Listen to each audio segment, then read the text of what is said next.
Buntong hininga ang ginawa ni Darius nang walang pakundangan na pinasibad ni Bella ang kanyang kotse sa driveway, papaalis ng garahe. Nadilaan na lang niyang labit sinunod ang mga mata sa umaandar na sasakyan. It was his car but he didn't have the courage to say no. He had the power to do so but he never had the will. She was still that Bella so many years ago.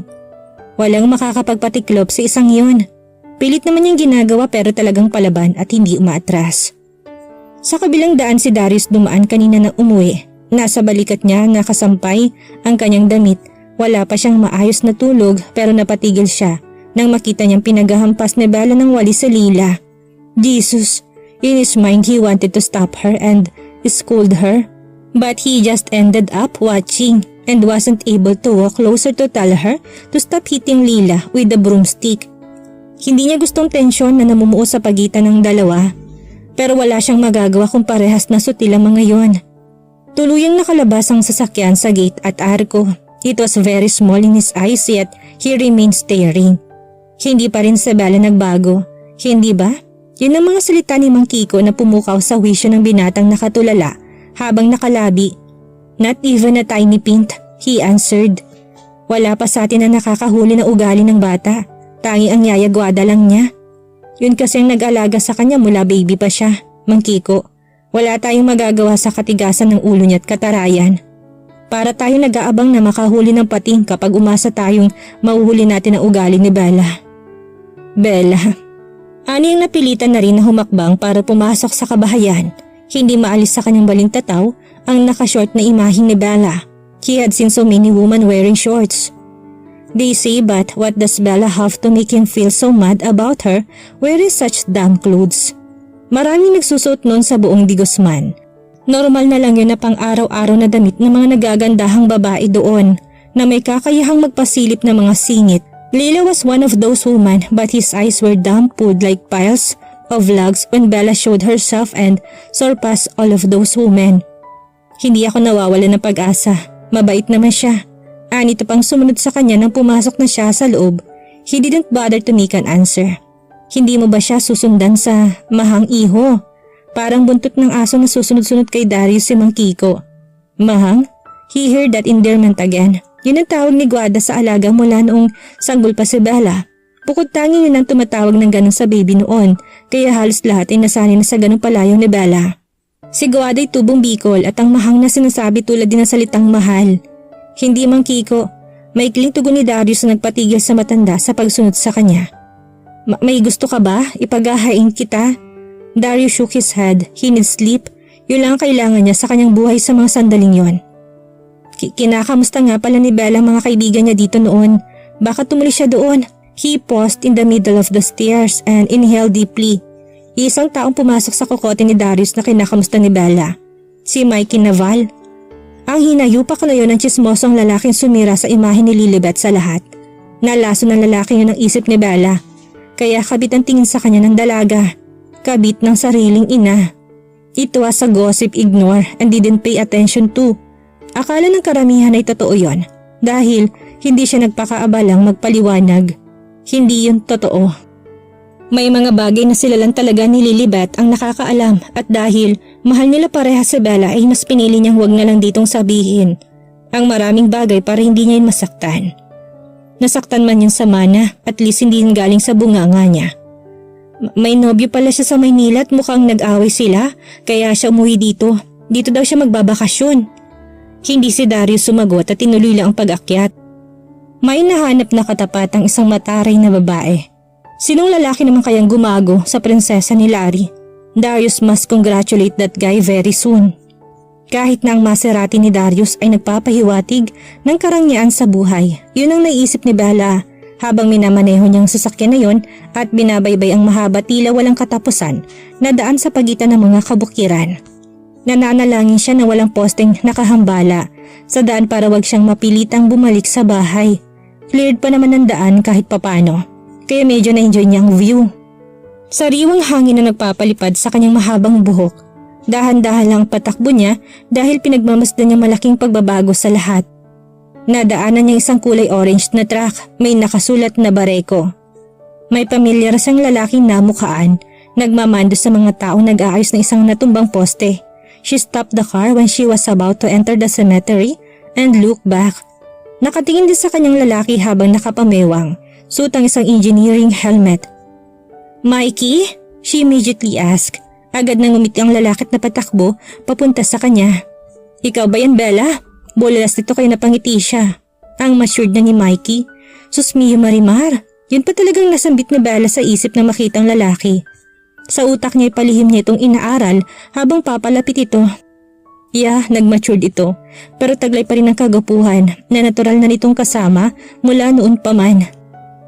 Mas may edad naman talaga to sa kanya pero di hamak na mas bata ito kay Darius. "Bella, my dear baby," bulalas nung pumewang sa mismong tapat niya. She was looking up at him with a very snobbish smile. Sa timbre ng boses tawag nito sa kanya, mukhang tama si Mang Kiko sa binalita sa kanya. "Nandito ka?" Nito. "Is it bad?" She asked, brows lifted. Tumawa to sa tanong niya at tumiling. "Still so you, kamusta?" Pasimple siya nitong hinahagod ng tingin tapos ay napapako sa maganda niyang muka ang mga mata ni Mikey.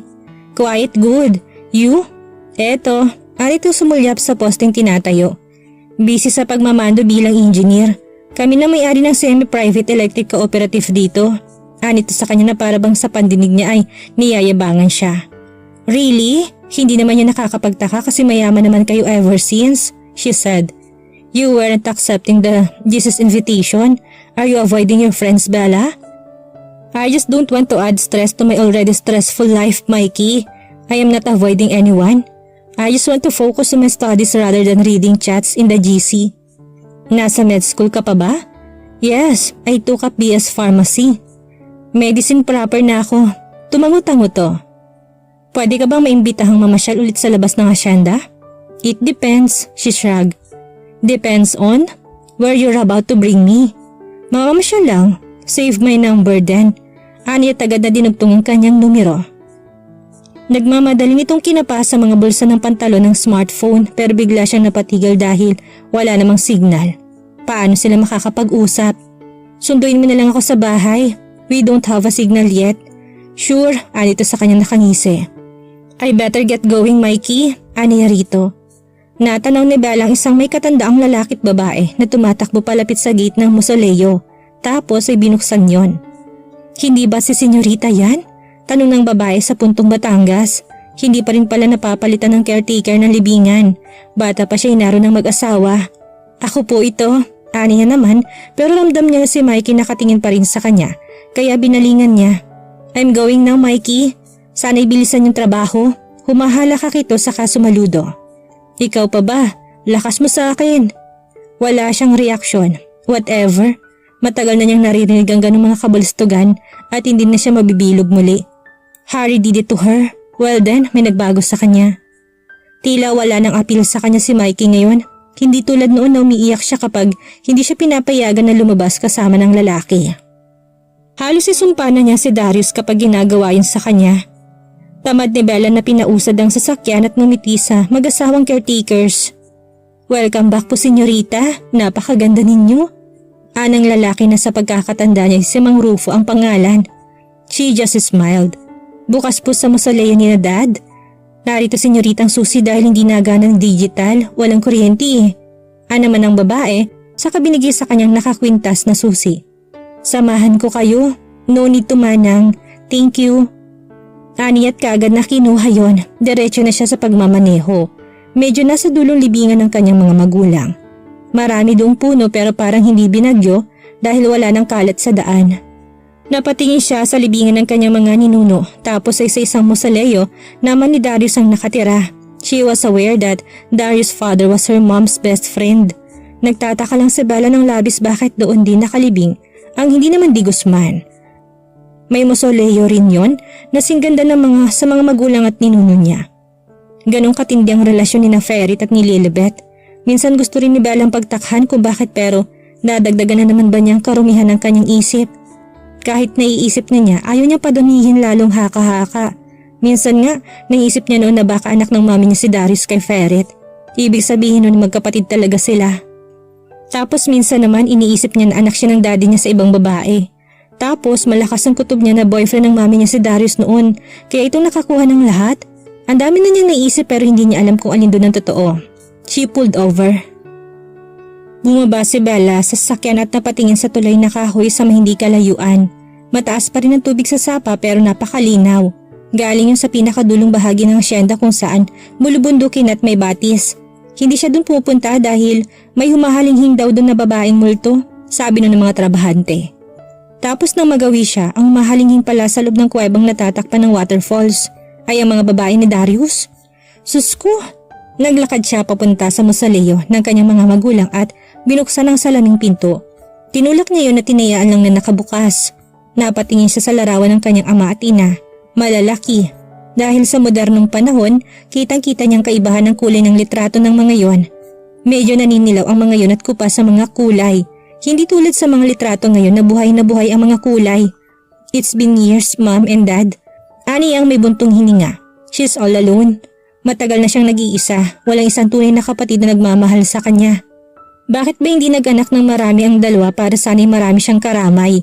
Hindi ang isang trying hard kuyang na ampon. Lumapit siya sa may cabinet at kumuha doon ng kandila at pansinde. May mga bulaklak sa paligid at hindi pinapabayaan ang libingan. Makikinang pa rin ang mga marmol na kulay itim. Maputi pa rin ang marul na sahig. Buhay pang mga nara sa misita at upuan. Lahat yun ipinagawa para sa kanya dahil parati siyang nagrereklamo na ayaw niya sa ibabaw ng nichong maupo. Pinagawa yun ng mami niya dahil gusto niya noon na tumira na sa tabi ng puntod ng kanyang ama. And now, she's a grown-up woman. Sinindihan niya ang kandila at nagumpisa siyang magdasal sa harap ng mga puntod. Pumikit siya at nilabas ang kanyang libreto. Mag-aalis siya ng panalangin para sa mga kaluluwa. Sobrang tagal na hindi ako umuwi, Mommy, Daddy. I wish you can steal me from where you are right now. Malapit na ako maging doktor pero hanggang ngayon ay napakalabo pa rin ng lahat ng nangyari sa buhay ko. You know what I mean? Inumpisahan ni Bella ang panalangin. Sunod-sunod ang pahina ng kanyang binabasa. Umabot yun ng 30 minutos kapag dinadasal niya. Nang siya'y papatapos na, may sumisit-sit na sa kanya. Shh! She stopped but refused to open her eyes. Shh! Ito was a hissing sound. Agad siyang napamulat at pumihit at ganun na lang ang palalaki ng mga mata niya. Nang nakita niya ang isang ahas sa pintuan. Nakatingin yun sa kanya, kaya ganun na lang ang tili niya at pagtalon-talon. Snake! Ang lakas ang tili ni Bella at hindi niya alam kung saan siya tatakbo. Dahil umiikot ang ahas at pumasisyon na tutuklawin siya. Sure, it was big, shiny and black. Hindi yun parang pitpit ng kawayan lang. Kasing laki yun ng braso niya. Parang aalpa sa dibdib ni Bella ang puso niya. Nalalaki ang mga mata niyang napaatras habang nakatunganga sa ahas. Kahit na maputulan siya ng litid doon, hindi siya maririnig dahil nasa dulong mausoleo. Nagmamadali siya umakyat sa nicho kahit na halos magkandadulas pa siya. Nagsumiksik siya sa may gawing dulo dahil gumapang yung papasok. She sat and tucked herself embracing her legs. Hindi yun makaalis sa may gawing pintuan dahil sa dulas ng marmol. Go away! Singhal na para bang maintindihan siya ng ahas. Shoo! Aniya pero kandaluwa ang mga mata niya tenga nang maulinagan ng tunog ng motorsiklo sa labas. Darius! Tili ni Bella kahit na hindi naman niya alam kung si Darius ngayon. Hindi rin niya alam kung bakit pangalan ng sinisigaw niya. Mula pagkabat at nasa gitna siya ng aberya, parating na isisigaw niyang pangalan nun. Maya-may natanong nga niya yun papalapit sa kanya kaya nagpanik siya. Snake! Snake! Bulalas niya sabay turo sa ahas na biglang umikot saka umaktong manunuklaw. Sa tanan ng maganda niyang buhay ay ngayon lamang siya nakakita ng ahas sa malapitan. Not to mention that it's big and looks so old. Dark brown ang kulay no na halos itim na nga. Malaki ang mga pangat, dilaw ang tiyan. It's the king cobra. Napatigil ang binatang sa lubong ang mga kilay, nakamaong yun na pantalon at nakaboots. Stay there. Turo nun sa kanya't daig pa ni Bella ang batang paslit na mabait. Sumobrang kanyang pagtango. Don't move and don't panic. He yelled at her.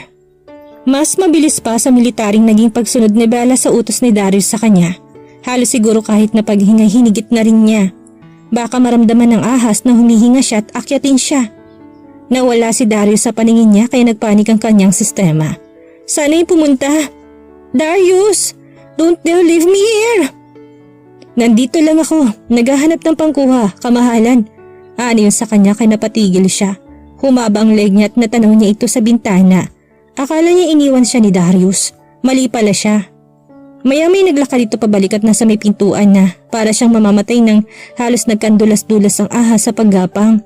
Naroon na halos akyatin na ng nicho kaya gusto na niya tumagos sa pader. Walang humpay ang tili niya.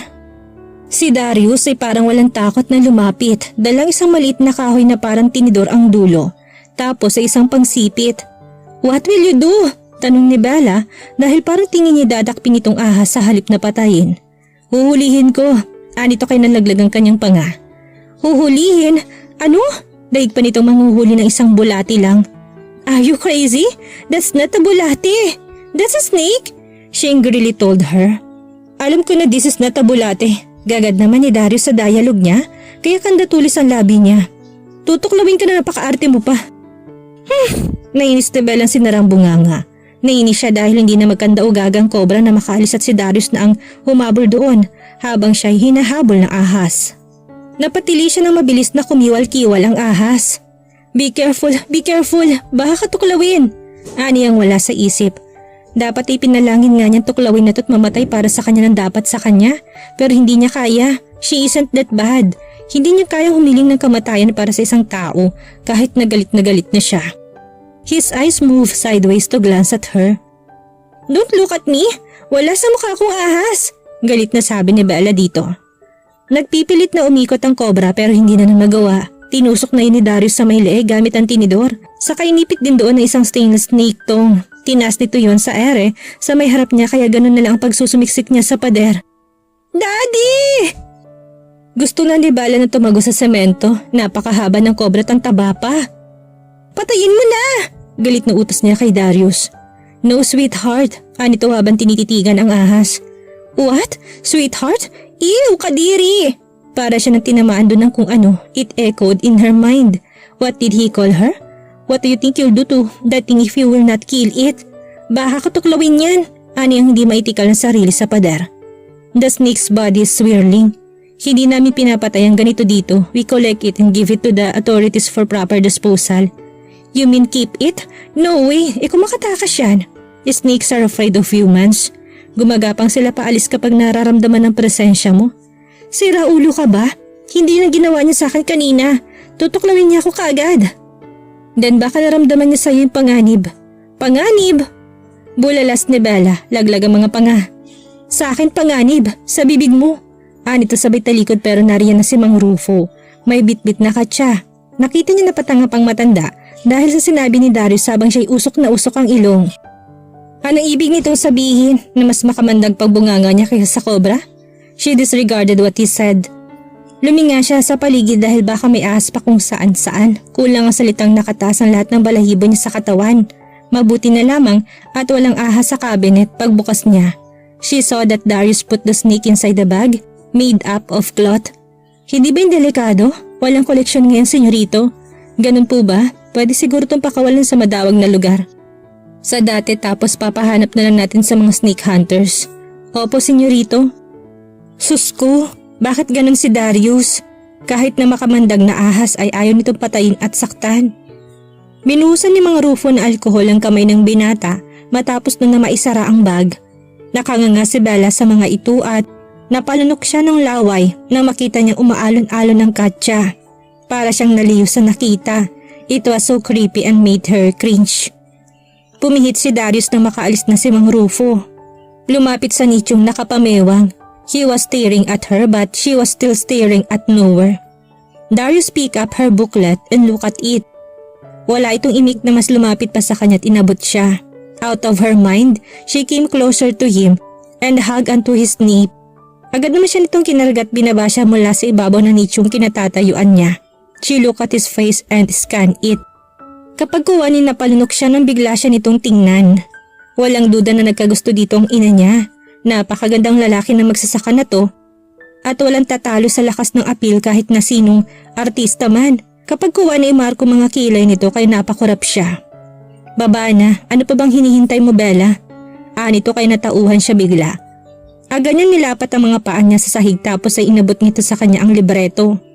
Darius walked towards the door with his undying intimidating manner. Pumihit ito bigla at tinignan siya. Uuwi ka na ba o dito ka pa? Napadaan lang ako para tignan kung baha pa rito. Papunta ako kay Leila. Sumulyap to sa relo. Uuwi na, padaskol na sabi ni Bella. Ayaw na niya magtagal pa doon dahil baka hindi na lang ahas ang sumulpot. Nagmamadali siyang nagmarcha papalabas ng mausoleo at eto na rin ang nagsara ng pinto nun.